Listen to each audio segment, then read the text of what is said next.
नमस्कार दोस्तों, स्वागत है आप सभी का मेरे चैनल स्टॉक टेक पे। आज के वीडियो में हम बात करेंगे कि क्यों हर कोई बीएससी के शेयर को लेकर उत्साहित है। लेकिन अगर आप पहली बार मेरे चैनल पे आए हैं तो आप सब्सक्राइब बटन दबा दीजिए ताकि हम ऐसे ही फैक्ट्स आप तक पहुंचा सके। ऐसा हर रोज नहीं होता कि गोल्डमैन सैक्स जैसे फाइनेंशियल जायंट हर रोज किसी कंपनी के ऊपर दांव लगाते हैं। इसीलिए जब उन्होंने 7,28,000 शेयर, या आप ऐसा कह सकते हैं कि 0.5% बीएससी के शेयरों को खरीदा तो सभी चौंक गए। अब बड़े इंस्टीट्यूशनल इन्वेस्टर्स यूं ही तो पैसा नहीं उड़ाते हैं। उनके मूव स्ट्रैटेजिक, कैलकुलेटेड और रिसर्च बैक्ड होते हैं। और इस मामले में गोल्डमैन के कॉन्फिडेंस ने बीएससी के शेयरों में उछाल दिया है। लेकिन बीएससी को इतना आकर्षक दांव बनाने वाली क्या बात है? चलिए इसे शुरू से समझते हैं। स्टॉक एक्सचेंज का बिजनेस बिल्कुल अलग तरीके से काम करता है। ट्रेडर्स या इन्वेस्टर्स प्रॉफिट या लॉस कुछ भी कर सकते हैं, लेकिन स्टॉक एक्सचेंज ब्रोकर्स और डिपॉजिटरी जैसे इंटरमीडियरीज हमेशा ही अपना कट लेते हैं। और यहीं पर बीएससी की भूमिका आती है।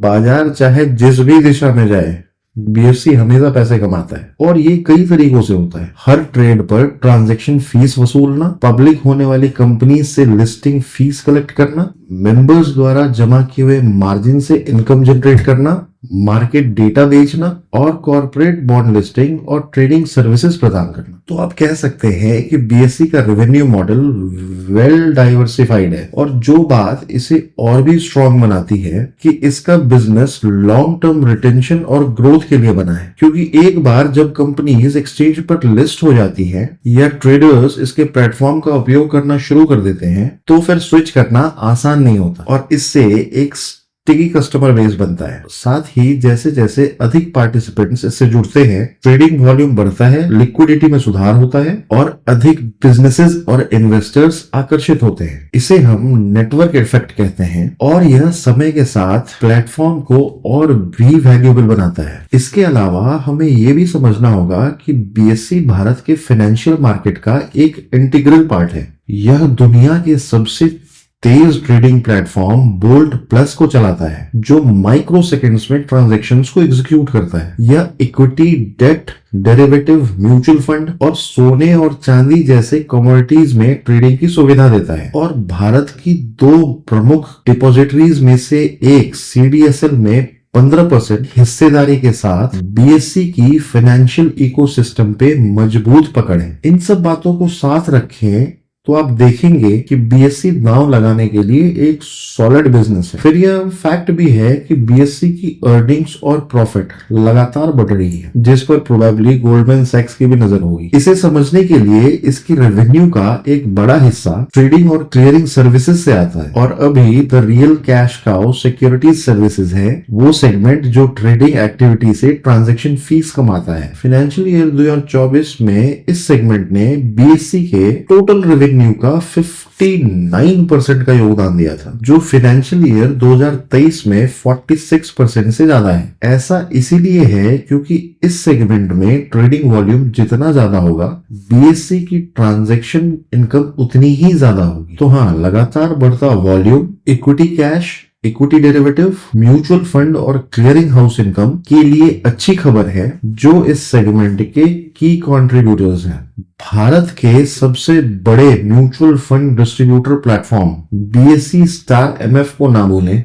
मंथली एवरेज पर ट्रांजैक्शन पिछले साल के 3.21 करोड़ से बढ़कर इस साल 5.37 करोड़ हो गया है, जिससे ये साबित होता है कि mutual fund activity momentum gain कर रही है। इसीलिए सिक्योरिटी सर्विस सेगमेंट बीएससी के लिए की ग्रोथ ड्राइवर्स में से एक है। लेकिन ये सही नहीं होगा कि हम सिर्फ एक सेगमेंट की प्रशंसा करें तथा दूसरे सेगमेंट यानी कि कॉर्पोरेट सर्विसेज के बारे में बात ना करें। यह सेगमेंट जो आईपीओ लिस्टिंग और अदर कॉर्पोरेट सर्विसेज को संभालता है, बिजनेस रेवेन्यू में 22% का योगदान देता है। पिछले क्वार्टर में बीएससी ने 30 नई लिस्टिंग देखी, जिससे रिकॉर्ड 95,512 करोड़ की कमाई हुई, जो साल दर साल 261% की चौंका देने वाली बढ़ोतरी है। और पाइपलाइन में 108 एक्टिव एप्लीकेशंस हैं जो सस्टेन्ड मोमेंटम का सिग्नल देते हैं। यह बूम नेचुरली बीएससी की अर्निंग में रिफ्लेक्ट करता है। लिस्टिंग फीस इनकम 197 करोड़ से बढ़कर 250 करोड़ रुपए हो गया है। इसीलिए दोनों की segments security services and corporate services जो ब्लॉकबस्टर ग्रोथ दे रही हैं, इनको देखते हुए हम कह सकते हैं कि बीएससी स्पष्ट रूप से आगे बढ़ रहा है। लेकिन रियल मैजिक बीएससी के फ्यूचर प्लान्स में है। आप देखिए, बीएससी के लिए focus area star MF plus है, जो इसके म्यूचुअल फंड प्लेटफॉर्म का नेक्स्ट एवोल्यूशन है। बेटर स्केलेबिलिटी और सीमलेस यूजर एक्सपीरियंस के लिए डिजाइन किया गया यह गेम चेंजर हो सकता है, क्योंकि भारत में सेविंग्स का फाइनेंशियलाइजेशन तेजी से बढ़ रहा है। फिर डेरिवेटिव ट्रेडिंग है, जिस पर एनएससी ने सालों तक राज किया है, लेकिन बीएससी इस पे पीछे हटके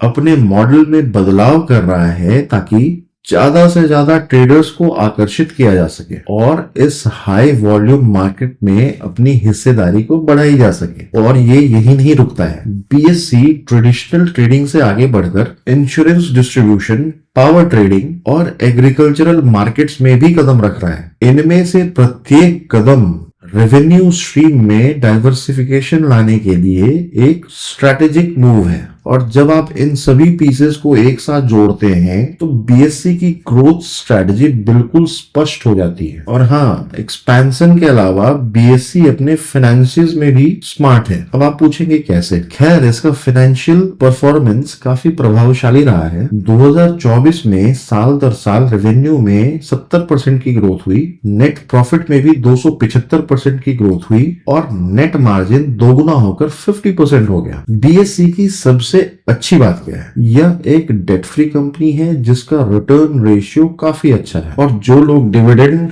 पसंद करते हैं उनके लिए बीएससी एक अच्छा इन्वेस्टमेंट है। 2024 में अपने डिविडेंड पे आउट परसेंटेज में कटौती करने के बावजूद भी एक्चुअल डिविडेंड पर शेयर 12 रुपए से बढ़कर 15 रुपए हो गया। इसीलिए इन्वेस्टर्स को हर साल रिवार्ड दिया जा रहा है और इससे वो बहुत खुश है। तो दोस्तों, क्या आप ये कह रहे हैं कि बीएससी एक अगला मल्टीबैगर है? बिल्कुल नहीं। एनएससी अभी भी डेरिवेटिव ट्रेडिंग के लिए सबसे पसंदीदा प्लेटफॉर्म है और जब यह पब्लिक हो जाएगा तब यह और भी अधिक इंस्टीट्यूशनल इंटरेस्ट अट्रैक्ट कर सकता है। और अंत में रेगुलेटरी रिस्क बहुत बड़ा है। सेबी के नियम मार्जिन से लेकर लिस्टिंग प्रोसीजर्स तक सब कुछ प्रभावित कर सकता है, जिससे प्रॉफिटेबिलिटी भी प्रभावित हो सकता है। बीएससी ने अब तक इन परिस्थितियों से बहुत अच्छे तरीके से निपटा है। जैसे जैसे भारत की हाई ग्रोथ इकोनॉमी का विस्तार होता रहेगा, शेयर बाजार और स्टॉक एक्सचेंज का बिजनेस और भी बढ़ेगा। और शायद यही रीजन है कि गोल्डमैन सैक्स बीएससी का एक हिस्सा चाहता था। उसे इसमें संभावना जरूर दिखती है। क्या आपको भी ऐसी कोई संभावना दिखती है?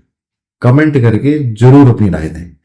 इस वीडियो में बस इतना ही। ऐसी ही जानकारी के लिए चैनल को सब्सक्राइब करें और वीडियो को लाइक और शेयर करें ताकि आपके अपनों तक सही जानकारी पहुंच सके।